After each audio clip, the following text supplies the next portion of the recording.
I thought about it, and then I did not do it. We are live, all right. Let's call this December 12th meeting to order, the last meeting of 2022 for this group, and the season finale of the budget. So with that, Councillor Reid is absent tonight. He is away on holiday and he was supposed to join by Teams. Do we have him? No? Okay. Well, we shall carry on. There we go. Okay. First thing on the agenda, and the reason I go to Councillor Reid is the adoption of the agenda. And with that vacancy, I don't know if we might be lost. We might be here till the new year. So I'd look for someone to turn their light on for a motion to adopt the agenda. And I would ask, we do have an in-camera item, update from officials. So if we could adopt the agenda as amended. Deputy Mayor? I move that we adopt the agenda as amended. Excellent suggestion. All those in favor? That carries. And the previous minutes? Councillor Flowers, did you have an opportunity to look at the minutes? There were quite a few in there. There was, and there was a mistake on November 21st. My name was spelled wrong.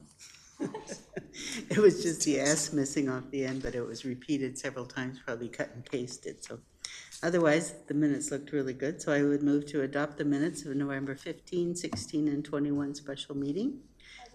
And November 28th, yes, only in November, with the one change of my spelling of my name. I thought you had legally changed your name. But okay, that was a rumor. All right, thank you, Councillor Flowers. All those in favor of the minutes? I'm going to stop with the corny dad jokes right there. Let's just keep moving, shall we? Delegations, there are none, but we do have a bylaw to discuss. Bylaw 19, 2022, Greystone Phase 4 Land Use Amendment. Mr. Corman, welcome to the podium. Thank you.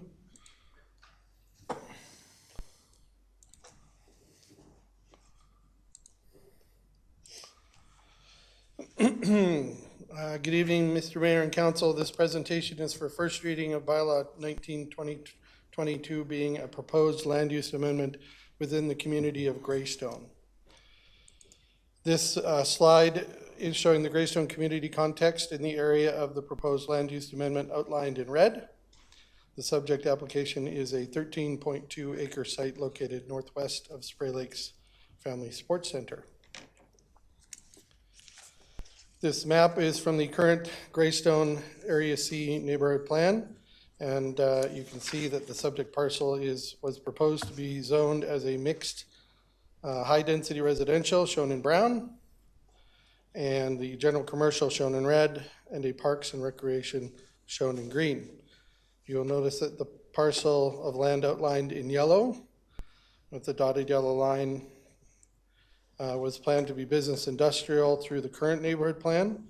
Moreover, through this amendment, it is being proposed as general commercial. There is also a concurrent neighborhood plan amendment being brought forward tonight for council's consideration, which will change this section of land to general commercial in line with this application.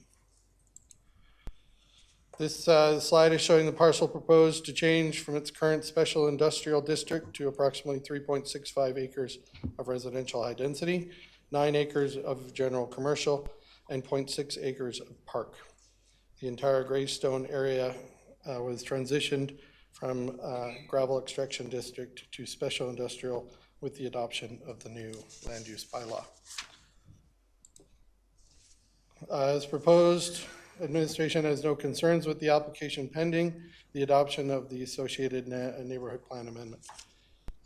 Administration is recommending that council give just first reading to Bylaw 19, 2022 and establish a public hearing date of January 9th, Monday, January 9th at 5:30. If you have any questions, I'm happy to answer them.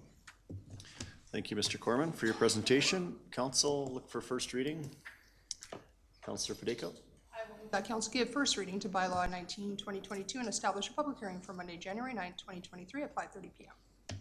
Okay, starting the new year off with a public hearing. Looking forward to it already. Okay, all those in favor of first reading and public hearing? Carries. Thank you, Mr. Corman, for that. I Yep. understand you're sticking around for business 6A, the Greystone Area C Neighborhood Plan Amendment. Yes, I am. This presentation will amend the Greystone Area C Neighborhood Plan, and we also request a non-statutory public hearing. This slide shows the Greystone community context and the Area C location that was covered by the Area C Neighborhood Plan outlined in red. The opposed amendment is fairly minor in nature, but it's being brought forward in response to the land use amendment application for Greystone Phase 4, which requires the portion of land highlighted in this map to change from business industrial district to general commercial district. This change in land use is being proposed to accommodate future commercial development, which is better suited to this location than the lands used for a business industrial district. This table just shows a summary of all the changes being proposed within the neighborhood plan, which are primarily changing all references to the subject parcel from business industrial to general commercial. This amendment also includes changes to the phasing within the Greystone community as shown on the maps displayed, which is being amended to reflect the applicant's proposed phasing moving forward. So as you can see, Phase 4 has taken out a little bit of, moved a little bit into Phase 9, and Phase 11 has changed slightly to include more in Phase 4.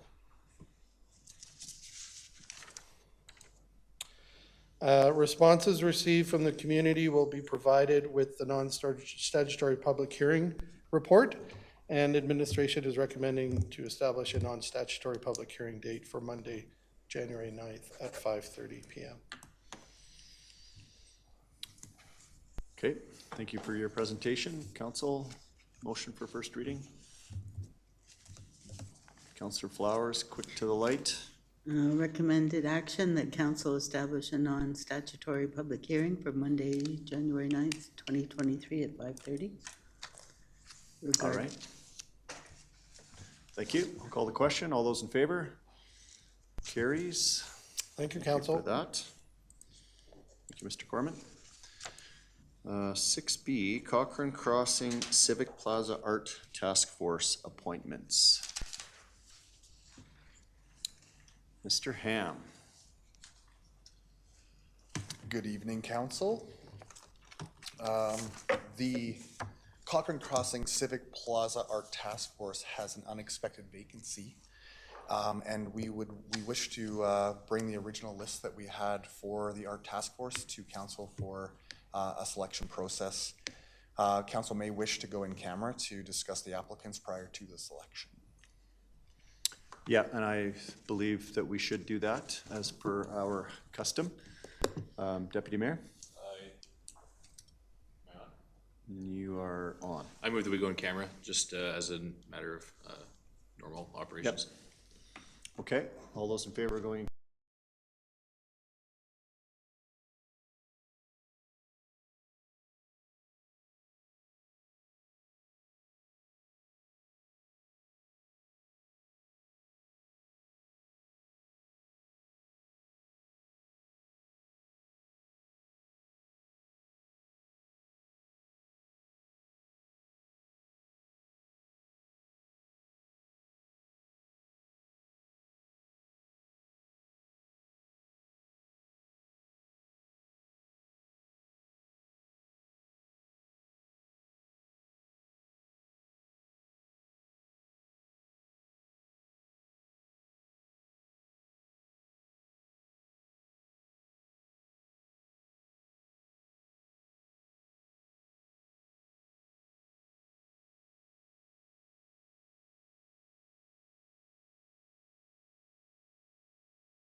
that was my paper. Okay, we're live again.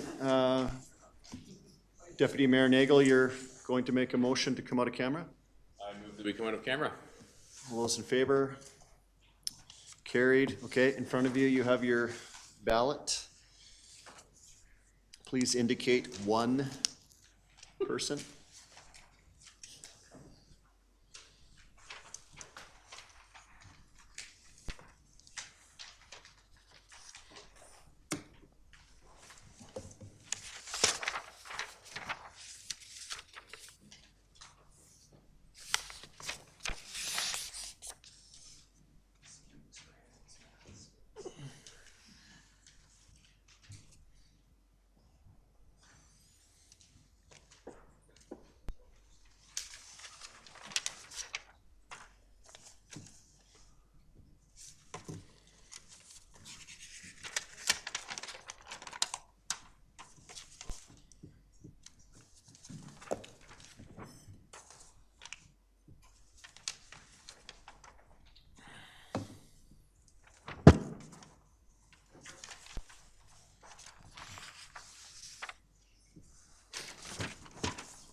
Do we need a drum roll, Mr. Ham?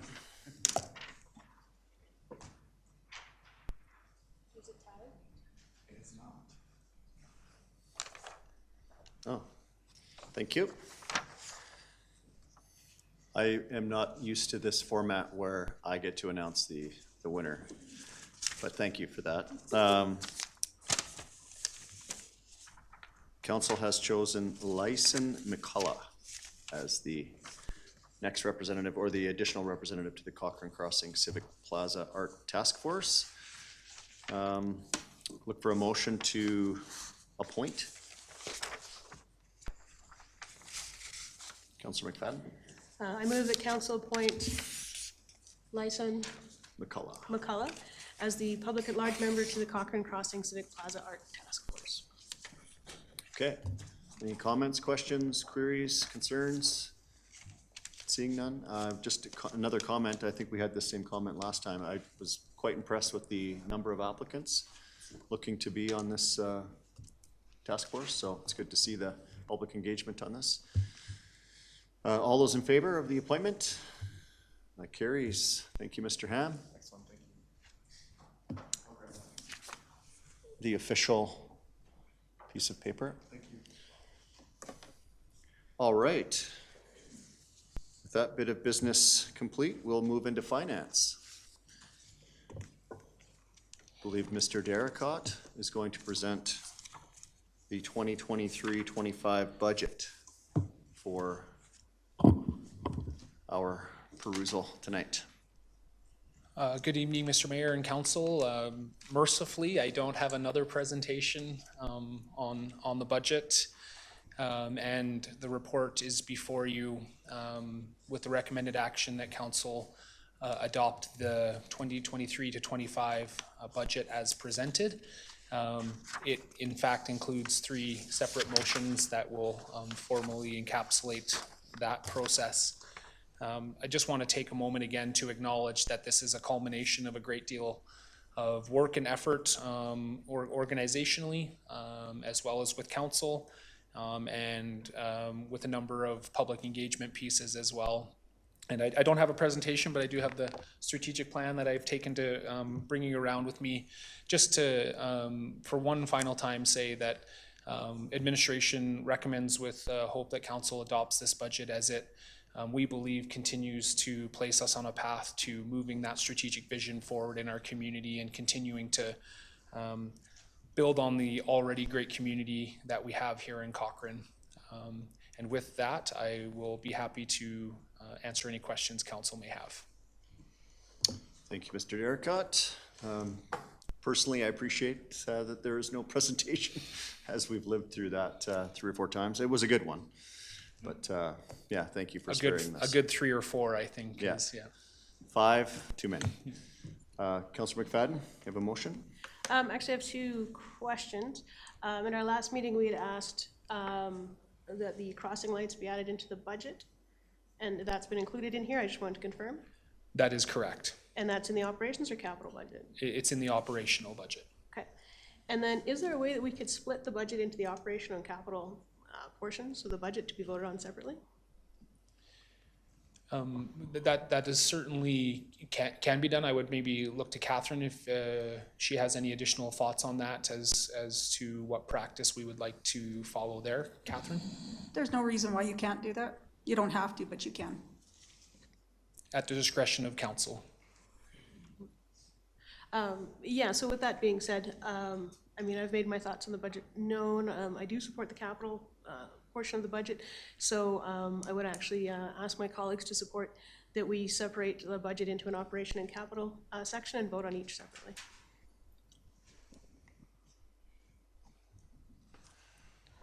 Is that a motion you wish to make? Yeah. I don't know. Just move the capital. Yeah, I could just move the capital. Everybody comfortable with that? Or does anybody want to talk on that first? Sorry, I'm a little bit lost in our process. Yes, thank you. I think procedurally the most effective way to do that would be to make a motion for council to consider. Okay, great.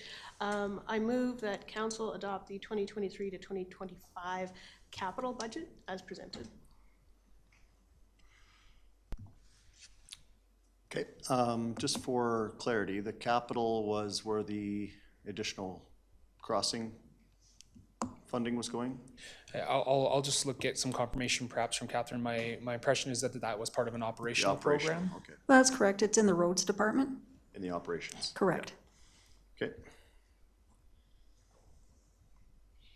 Okay, so we have a motion on the floor to approve the capital 2023-25 capital budget as presented. Deputy Mayor Nagel. I'll support the capital budget. I guess I'll reserve my comments for the operating budget, but I'll vote in favor of this one. Okay. No further discussion on the capital. Okay, I'll call the question. All those in favor of the capital budget as presented? That passes unanimously. We're looking for a second motion. Deputy Mayor Nagel. I will move the operating budget as presented and delegated thoroughly over the past month, I guess.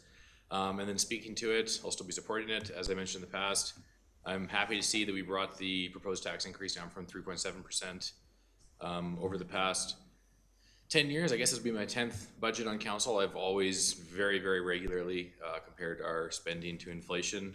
That's why I've always kind of looked for a 1.5 or a 2% increase every other year, or preferably lower, of course.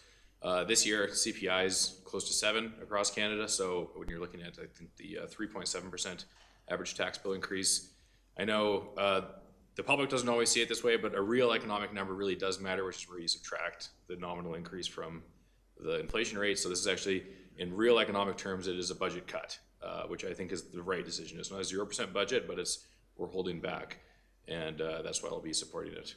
And then just speaking to the symbolic issue of our salaries, we discussed that a little bit. I know the public doesn't want to see the budget going up to give council a raise is the line. We still have cost of living adjustment in here, and what I'm going to do is I'm going to be looking to donate my cost of living adjustment for next year to a local cause of some sort. TBD what that cause is. I'm actually hoping to find a way to buy a bench for Cochrane to give it right back to the community. But if that doesn't work, I'll give it to a charity or a community group. But yeah, so I'll be supporting the budget. Okay, thank you, Deputy Mayor. Any other comments in the operations? Councilor Federico? I'm just going to stick to what I wrote because it took me a while to write out all my thoughts, so if I don't make a lot of eye contact, please don't mind me. Over the past few weeks, I have taken the opportunity to reflect upon the overall budget, the process, and deliberation meetings. Firstly, I do want to thank administration for the time that goes into crafting the budget and publicly offer an apology if some of my comments came across as cutting criticism.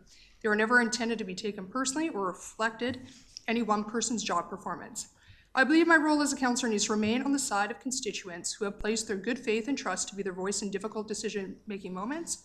So with that, I'd like to explain why I'm voting as I am.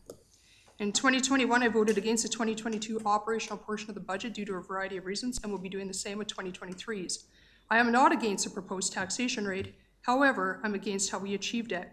When we talk about intergenerational equity, we clearly state we don't wish to handcuff future generations with our decision-making of today. I see using our current surplus and anticipated permit revenue to lower the tax rate as being just that. While surpluses are nice to haves, these are never guaranteed and are not sustainable if council is hoping to keep taxes on the lower side in subsequent years. The only way, in my opinion, is to take a hard look at making actual cuts to operations.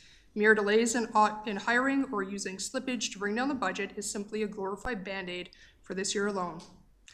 I have reflected on the earlier analogy of buying a car in which I can only afford an X price, but they show me something that has all the bells and whistles but is way outside my normal budget. However, lucky me, I received a bonus this year. So I decided to buy the expensive vehicle, even though in reality I can't really afford it. I was only able to bring payments down by using my bonus money. However, I haven't really considered the toll this expensive car may have on my long-range budget. Oh well, I shrug my shoulders and say I'll worry about that next year and purchase the vehicle. I didn't go into this budget with the notion that I was never going to approve it.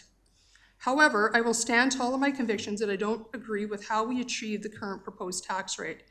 I was told last Monday on December 5th that the current 2022 organizational chart reflected on page 21 of this year's budget book shows staffing of the upper level of our organization, which will meet the needs of our community for the next 15 years. This is where I'll speak about my no vote. Do we need to fill certain positions to achieve our long-range goals? Yes. Do we need to fill them all in 2 years? No.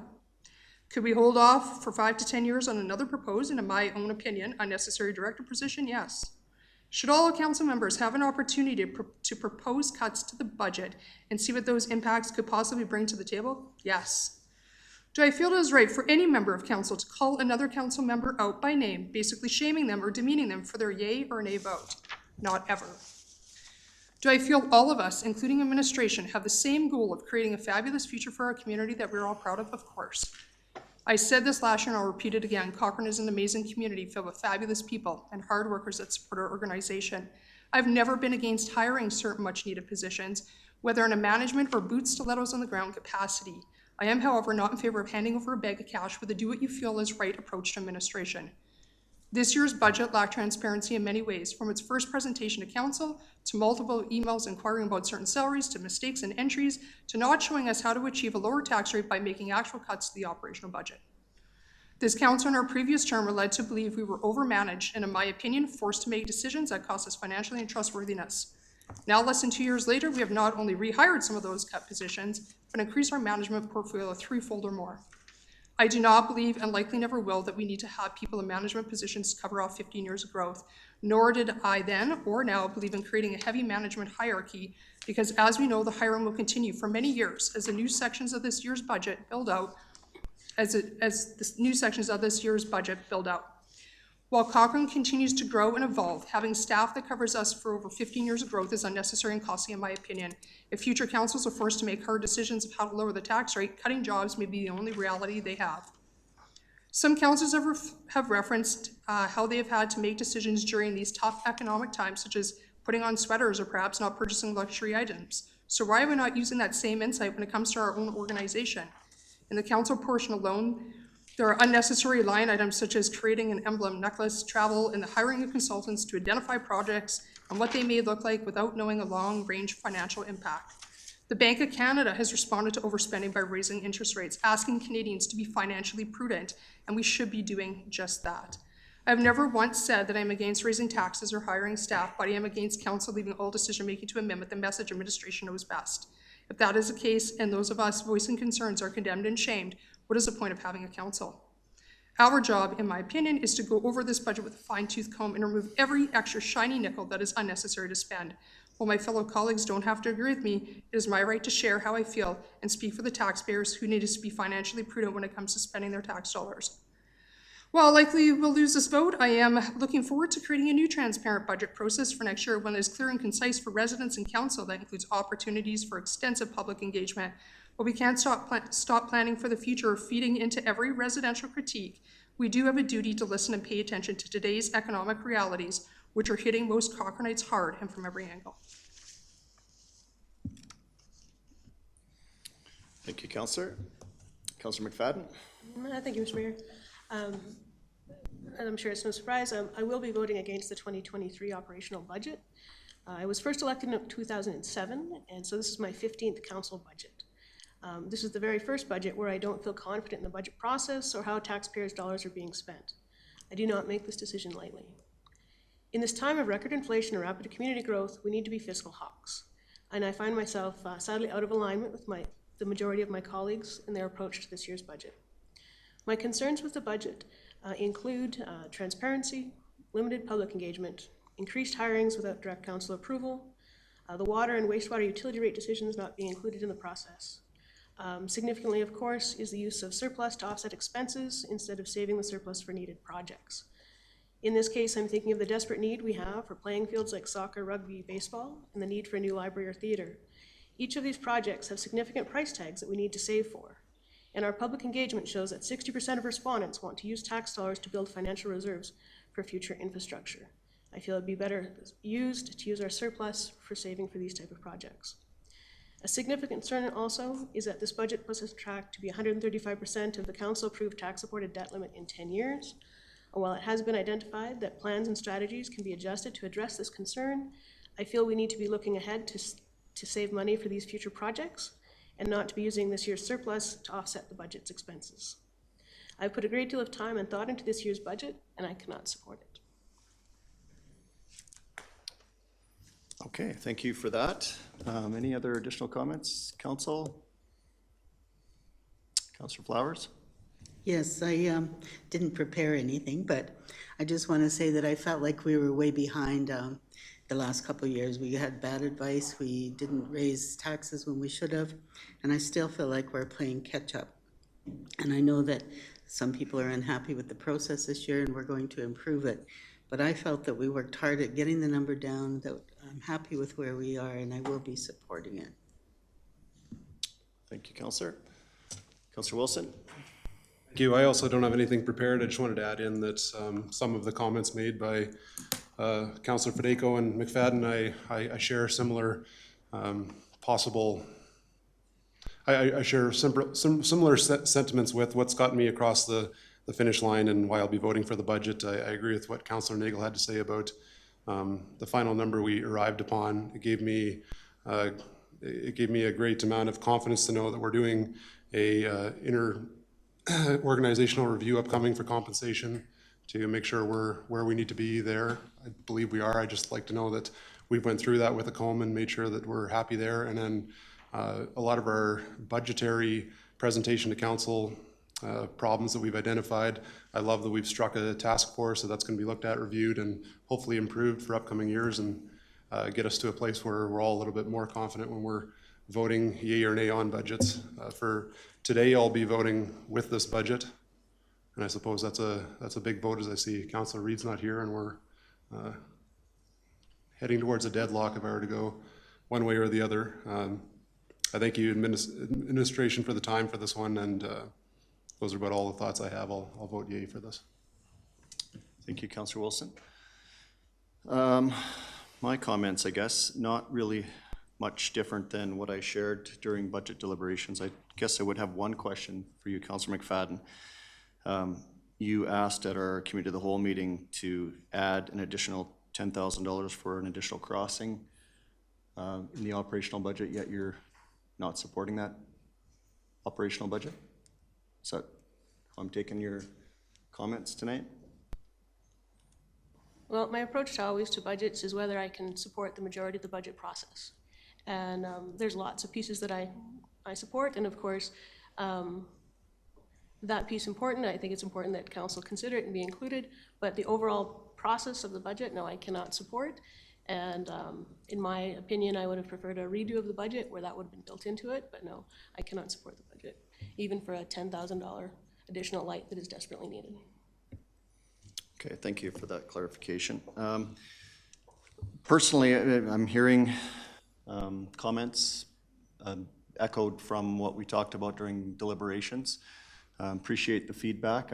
As Councillor Flowers has suggested, I think we, and Councillor Wilson, we are embarking on a budget review process task force, which I look forward to the outcome of that. And next year at this time, we can be hopefully sitting around this same bench, not criticizing our own process, but really digging into the the nuts and bolts and the dollars and cents of the community's budget. So I'm looking forward to that. My take on the budget, I thought, first of all, thank you to administration. That was a lot of work. It is your job, I get that. I'm thanking you for a job well done. And I look forward to, that process improving, which I believe everyone around this entire table shares that sentiment, and always that constant strive for improvement from year to year. So I'm very optimistic that we're going to land in a better place in a year from now. This was a difficult budget year, obviously, but I am proud of the work that we've done over the 5 days, I think it was, or 5 different times we got together. And I don't have anything prepared either, other than that I think for me, this budget is about finding a balance between continuing to deliver on the exceptional services that Cochranites expect in our community, and at the same time being mindful of the economic environment that we find ourselves in with the inflation that Deputy Mayor Nagel has outlined well, I think. So with that, I'm not going to comment further other than just support my comments from our budget deliberations. So with that, I will call the question. All those in favor of the operating budget for 2023-25, please indicate. Those opposed? Oh, we got you. That's a 4-1. Or 5-1, whatever. Okay, that carries. Thank you. I'm glad we were finding a little brevity in that moment. We do have another additional couple of motions. Recommended actions. We have the approval of the amended Bylaw 16, 2016 Schedule B, sewer rates and fees. Deputy Mayor Nagel. I so move. That council approve amended, Bylaw Bylaw 16, 2016, Schedule B, sewer rates and fees as presented. To put more Comments, questions?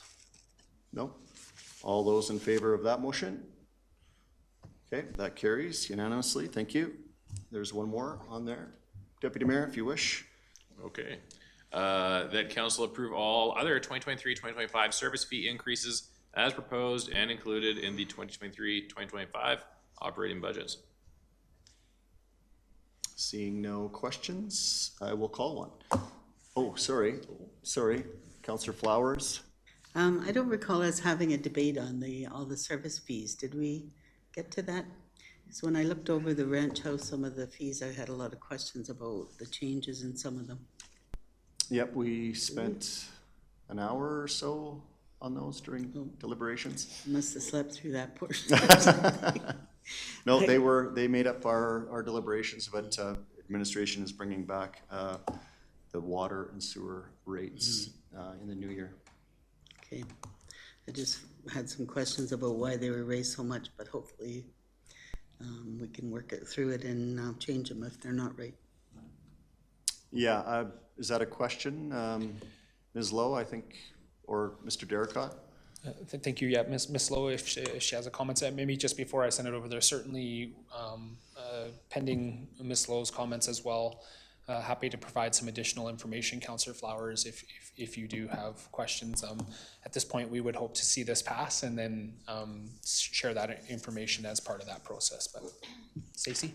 Yeah, I would echo what Mr. Derricott said, that if there are specific questions that you have, absolutely, we can send some more detailed information.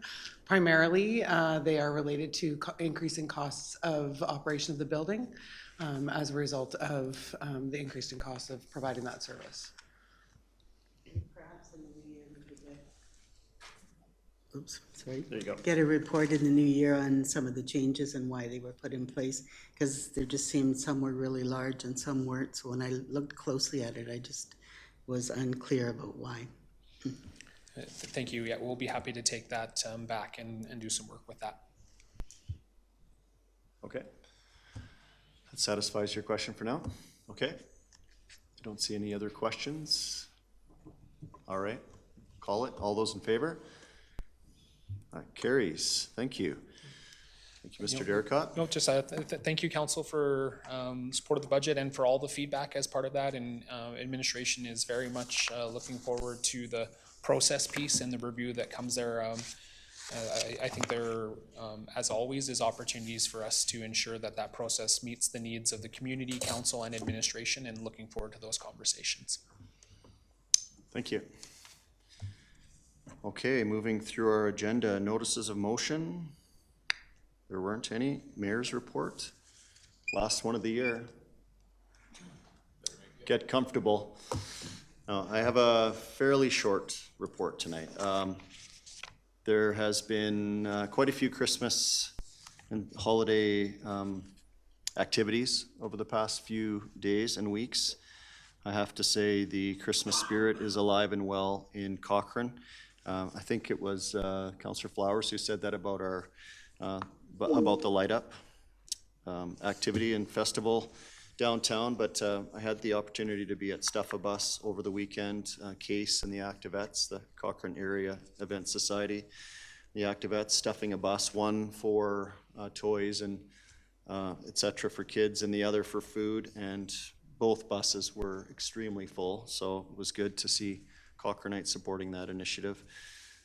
Also over the weekend, Kiwanis did the Christmas toy project. This one's pretty moving. Councillor Federico and I were both there, I should say, Mrs. Claus.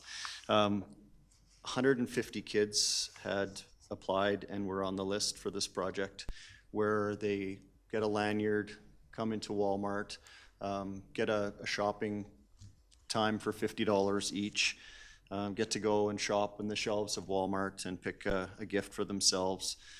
They get a picture with Santa, they get some snacks at the end, and some socks and mitts and a toque and a toothbrush and candy bag, and it was just so heartwarming to see the smiles on those kids' faces. It's pretty moving exercise. So hats off to the Kiwanis Club of Cochrane, and then of course BGC Breakfast with Santa.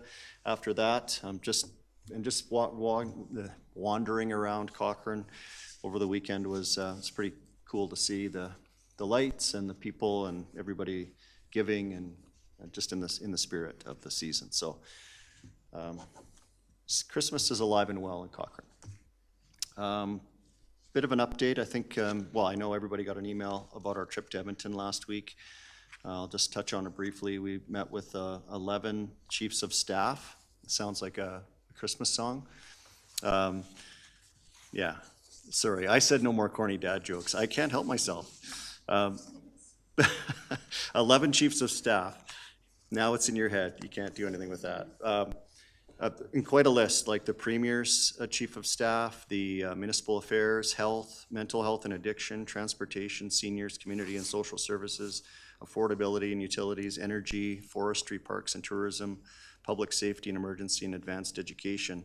It was good to see we're getting traction around the mid-sized city table at the province, asking for our fair share of the LGFF or MSI, whichever term you want to use, into the future, and just really positioning ourselves as Cochrane in an elevated state, I believe, in the eyes of the province. And then we moved on to see Minister Schultz, and we had individual meetings with Cochrane and the minister's office as well. So good news, we have on a couple of fronts, but the best one, I guess, for this season, the gift of the 1A and 22, with an announcement on Friday at 9:30 at the station. Should be hitting your calendars well, if it hasn't already.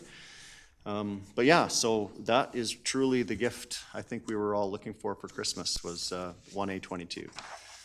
And I was doing a whole lot of reflecting on all the things that we have done or accomplished or tackled, or issues that we've kind of had, that we faced over this year, and I just happened across these words, so I just like to read. I do have a prepared statement for tonight, and this is it.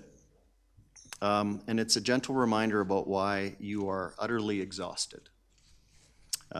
No one I know began this year on a full tank. Given the vicious onslaught of the previous 2 years, and let's just call it what it was, Most of us dragged ourselves across the finish line of 2021, frazzled, spent, running on aged adrenaline fumes.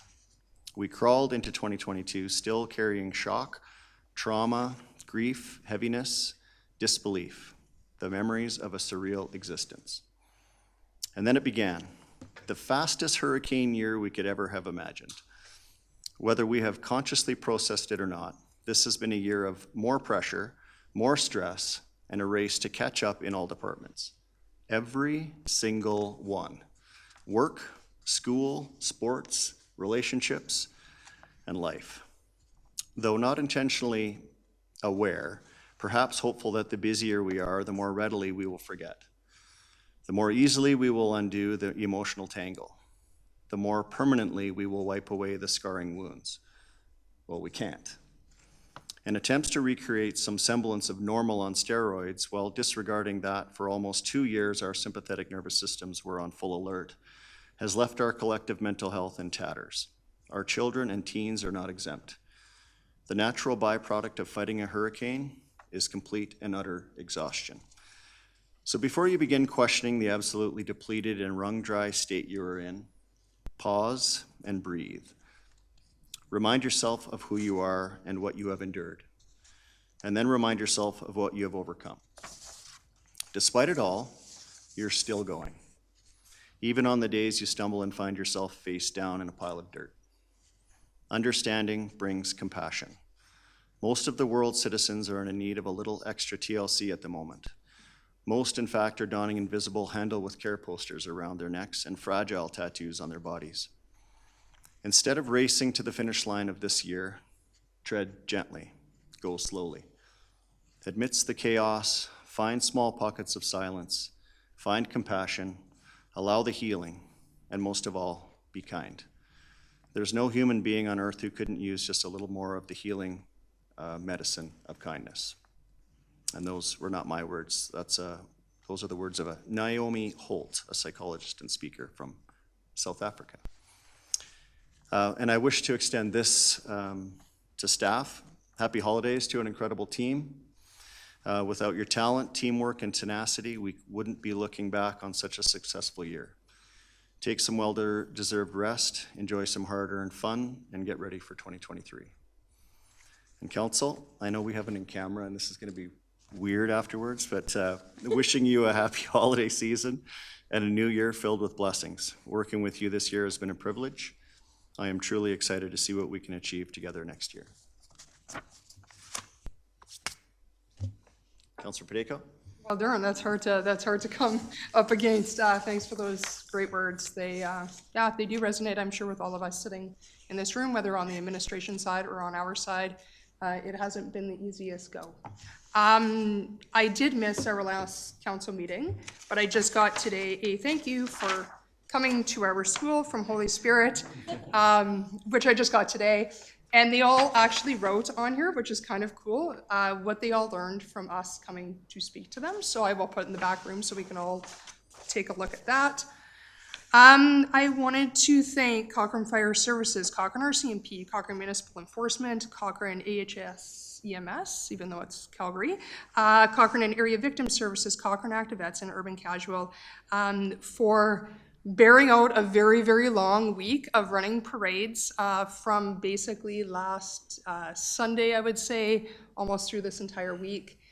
I can't tell you how great the need is. It was hard to see this year. Donations were down, families are up.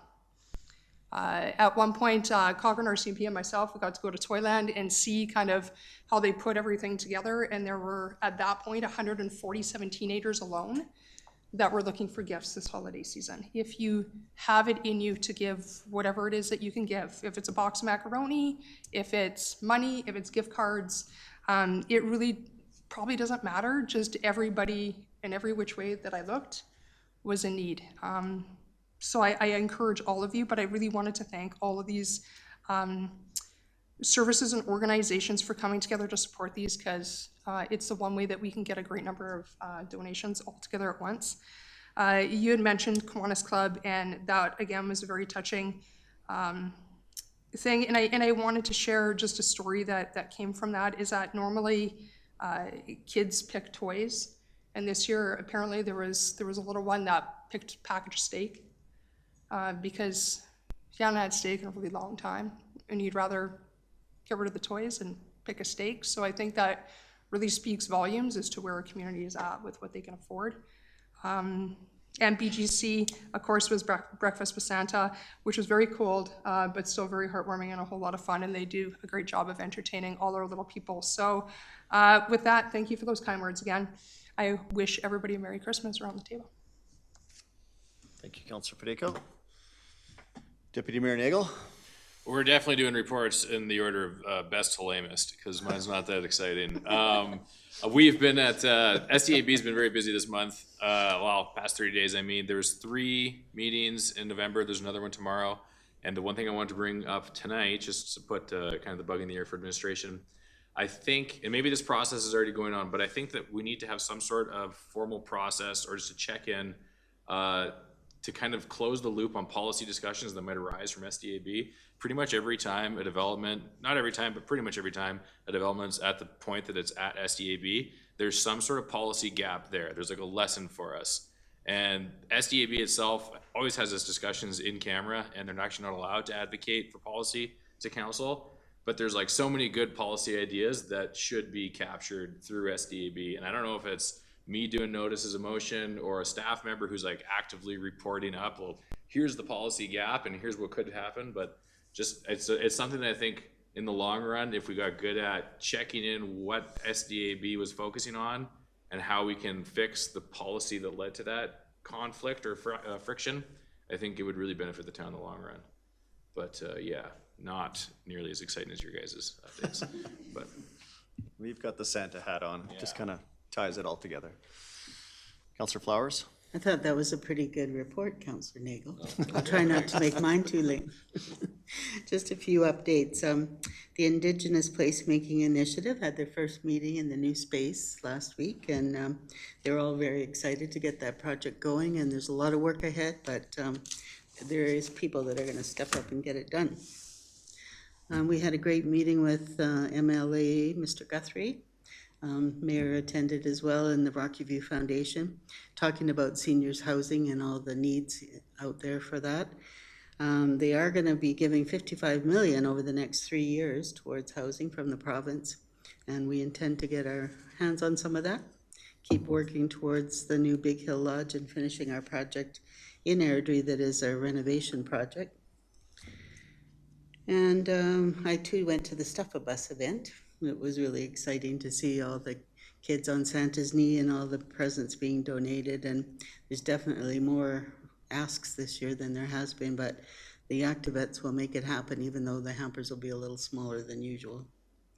And today I attended the Bears Paw First Nation inauguration out at Morley, and it was really interesting to be part of that whole ceremony, and they were pleased to have Cochrane there and being us representing council.